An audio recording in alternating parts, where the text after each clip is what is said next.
Welcome to Trump Breaking News Network, your daily source for up-to-date news on the political scene of Donald Trump, his presidency, American politics and conspiracies.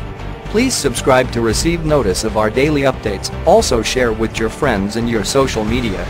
We encourage you to like our videos and give your comments. This is TBNN.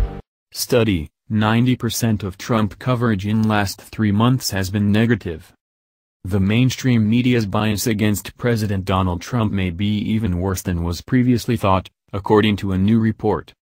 A study released Tuesday by the Media Research Center reveals that more than 90% of statements about Trump made on the ABC, NBC and CBS evening broadcasts by reporters and nonpartisan sources in the last 3 months were negative.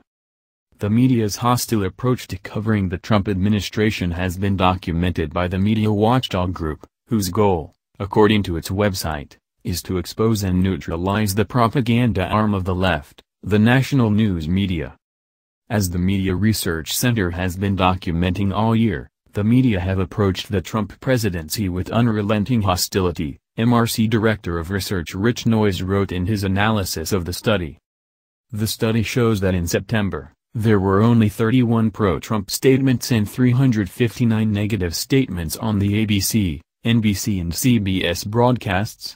In October, there were 41 positive statements on the big three evening newscasts, but the number of negative statements grew to 435. There seemed to be a decrease in statements overall about Trump in November, with the MRC citing the coverage of the allegations against Alabama GOP Senate candidate Roy Moore as a possible explanation. Out of the 353 statements about Trump in November, 33 were positive and 320 were negative. With the events of this past week, it is clear that the White House and the media do not get along.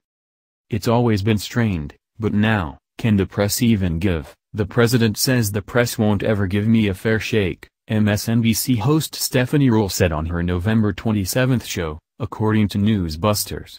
But can it give him a fair shake when he calls them fake news day in and day out? On Monday, for example, White House Press Secretary Sarah Huckabee Sanders went head-to-head with CNN White House correspondent Jim Acosta during a news briefing. A number of outlets have had to retract and change and rewrite and make editor's notes to a number of different stories, she said. Some of them with major impacts including moving markets. This is a big problem. Acosta responded to her statement by claiming that journalists make honest mistakes, and that doesn't make them fake news.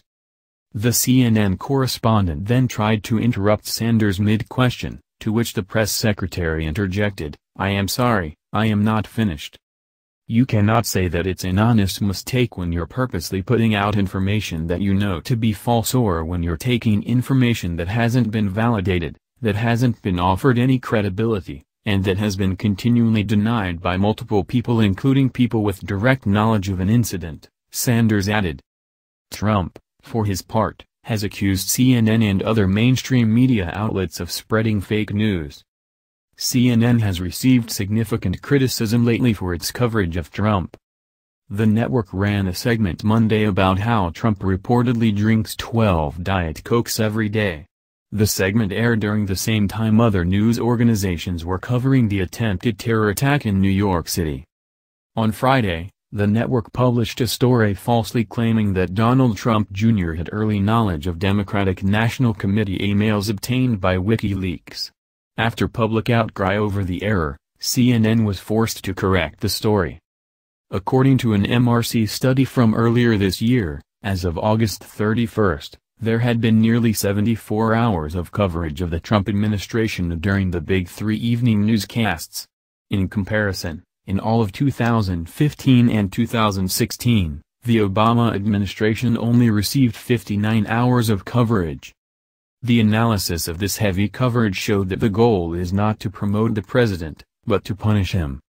Even as the media whine about Trump, their hostile coverage shows no let-up, Noyes wrote in his analysis of the MRC's most recent study.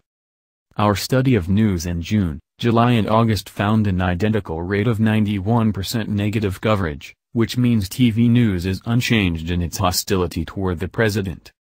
What do you think? Scroll down to comment below. This has been the Trump Breaking News Network. Please subscribe and share to stay up to date on the latest news about our president. Be informed.